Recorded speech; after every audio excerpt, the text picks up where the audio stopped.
Nikdy nebude ten správny čas sa prihlásiť, že proste netreba váhať. Ja sama by som sa už prihlásila asi o mnoho skôr. Ahoj, volám sa Žaneta, mám 33 rokov a v CrossFit Journey cvičím už 2 roky. Tým, že mám sedavé zamestnanie a nie je úplne príjemné pre to telo sa nehýbať, tak som zistila, že tú svalovú hmotu človek potrebuje. Čím starne, tak je to aj lepšie pre ten životný štýl sa udržovať v nejakej kondícii. Tak som usúdila, že by som mala zaradiť nejaké cvičenie do života. Predtým, než som začala, no jasne, že som mala obavy. Už vlastne na pionieri som si povedala, že neviem úplne, či toto je pre mňa. Aj prvé mesačné členstvo bolo také, že nie som si úplne istá, že predsa bolo to také náročnejšie, kým si človek zvykne na tú intenzitu toho cvičenia.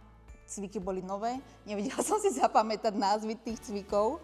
Bola to pre mňa španielská dedina, ale vlastne čím dlhšie som sem chodila, tým sme si nejak vlastne našli spolu k sebe tú cestu a vydržala som doteraz a neľutujem teda.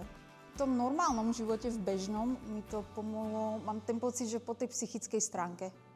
Že človek sa tu tak uvoľní, teší sa aj, že sa môže prísť, že si zacvičí ten skupinový tréning, nájde tu ľudí, s ktorými si rozumie. Na trénerov sa človek aj teší, že tak vlastne vypustí možno ten bežný život. Pre mňa najväčšia výhoda vlastne tých tréningov tu je, že presne podľa môjho pracovného vyťaženia si ho viem naplánovať. Takže keď viem, že v ráno musím byť v práci skôr, tak buď viem ísť na ten ranný tréning, ale ak viem, že som fakt ráno moc vyťažená, tak radšej idem skôr do práce a prídem až na ten poobedný tréning.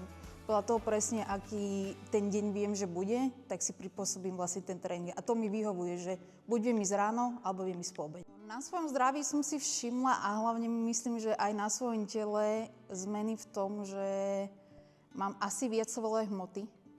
Myslím, že aj mobilita sa mi zlepšila podľa toho, ako si pamätám, aká bola na začiatku. A aj na tom psychickom zdraví, že mám pocit, že som odolnejšia, mám pocit, že som možno aj veselšia.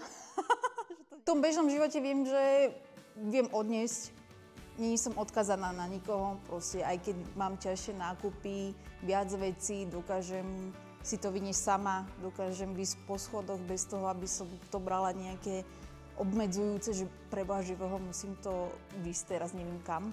A takisto aj tie turistiky, že už to není pre mňa také vyťažujúce a potom som na druhý deň hotová, že nemôžem chodiť. Ale také celkové zlepšenie toho života, myslím.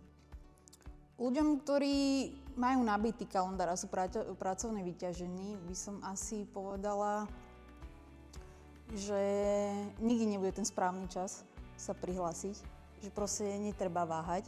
Ja sama by som sa už prihlásila asi o mnoho skôr, len presne stále som to odkladala kedy a ako a ešte schudnem a potom a ono. Ale vlastne teraz to ľutujem, že som nezačala skôr, že kde by som ja aj moje cvičenie bolo, keby som začala o mnoho skôr. Že začala, tým si akože hovorím, že fajn, ale keby začnem skôr, možno to mohlo vyzerať inak už.